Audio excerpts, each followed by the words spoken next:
वसई विरार महापालिकेच्या डोंगरपाडा रुग्णालयात पत्रकार वैष्णवी राऊत यांच्यासोबत धक्काबुक्की आणि मारहाण झाल्याचा आरोप करण्यात आलाय। रक्तदाब कमी झाल्यानं उपचारासाठी गेलेल्या राऊत यांची सुरक्षा रक्षक यांच्यासोबत बाचाबाची झाली। यावेळी आपल्याला धक्काबुक्की आणि मारहाण केल्याचा आरोप राऊत यांनी केलाय। घटनेनंतर त्यांना बोळिंज येथील रुग्णालयात दाखल करण्यात आलं असून त्यांची प्रकृती स्थिर आहे। नेमकं काय घडलंय पाहूयात। ही बाई आम्हाला बाहेर हात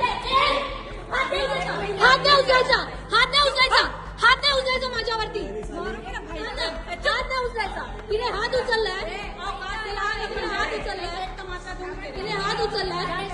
ही बघा कशी बिहेव करतीये, ही कशी बिहेव करतीये बघा, ही कशी बिहेव। बोल ना तू।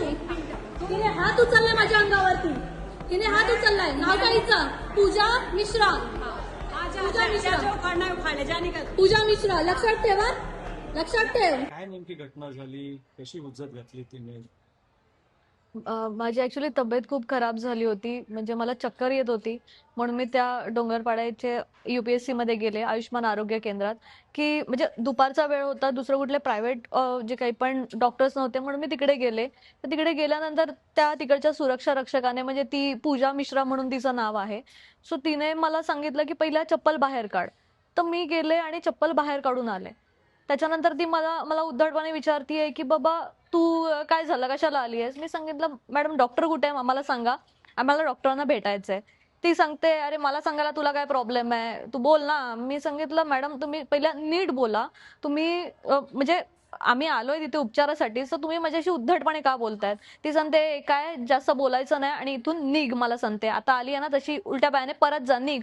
मी बोलली मॅडम निघ का बोलतायत तुम्ही आम्हाला, आम्ही इथे उपचारासाठी आलोय आणि तुम्ही आम्हाला निघ बोलतायत। त्याच्यानंतर मी बोलली मॅडम डॉक्टरांना बोलवा। मग माझाही थोडासा आवाज चढला। ती सांगते काय आवाज काय चढवते, आणि माझ्या डायरेक्ट अंगावरती धावून आली मारण्यासाठी, आणि तिने हातही उचलला माझ्यावरती। मला इथे नख तिने मारलेली आहे, चप्पल काढून तिने मारलेलं आहे। त्याच्यामुळे मला आणि त्याच्यामध्ये आणखीन माझी तब्येत खालावली। त्याच्यानंतर मग सर्व तिकडचे डॉक्टर वगैरे आले आणि तिला नंतर त्यांनी आवरलं, आणि मग कुठे तेव्हा ती शांत झाली।